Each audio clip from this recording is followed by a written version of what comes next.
আরে হ্যাঁ কত কেন না করছে খালি ঘুরে জ্যাক গুসাস জ্যাক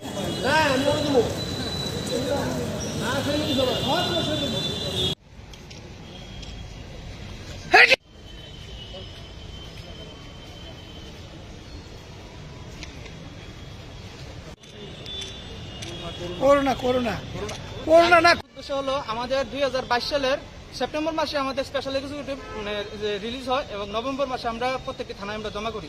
2022 সালের ডিসেম্বর মাসে আমাদের নিয়োগটা হওয়ার কথা ছিল। 2022 সালে থেকে যতগুলো নিয়োগ প্রক্রিয়া সবগুলি নিয়োগ আমাদের সাথে শুরু হয়ে শেষ হয়ে গেছে। যেমন constable, GRBT, group C, group D, তারপর এমপিডব্লিউ, তারপর যেগুলো ছিল সবগুলি শেষ। কিন্তু আমাদের স্পেশাল এক্সিকিউটিভ আমরা দিয়ে সবসময় আমরা শুনি নিয়োগ সব শেষ। মুখ্যমন্ত্রী সব জায়গায় গিয়ে বলে কিছুদিন ভেরি সুন, কিন্তু আমরা এই 6067 জনের জন্য কত বেকার আমরা বসে আছি।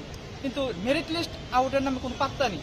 মেরিট লিস্টটা দিলে অন্তত আমরা বাকি যারা বেকার ছিলাম তাদের নাম ঘোষণা হয়ে গেলে আমরা জানতে পারতাম কার কার নাম ছিল বা কার কার নাম নেই। আমরা অন্য যে প্রসেসিংগুলি আমরা অ্যাপ্লাই করতে পারতাম এবং আমরা অন্যান্য কাজে যুক্ত হতে পারতাম, কিন্তু আমাদের মেরিট লিস্টটার এখনো পাত্তা নেই। আমি আপনাদের মাধ্যমে আমাদের মুখ্যমন্ত্রী স্যার এবং আমাদের যে হোম দপ্তরের একটাই জানতে চাই যে আমাদের মেরিট লিস্টটা কেন দেওয়া হচ্ছে না।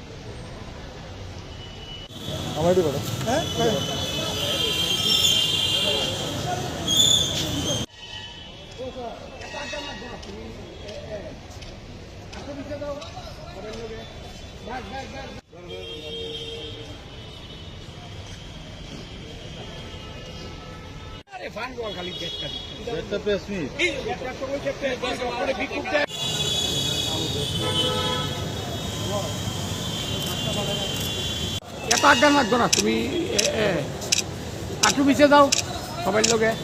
বাস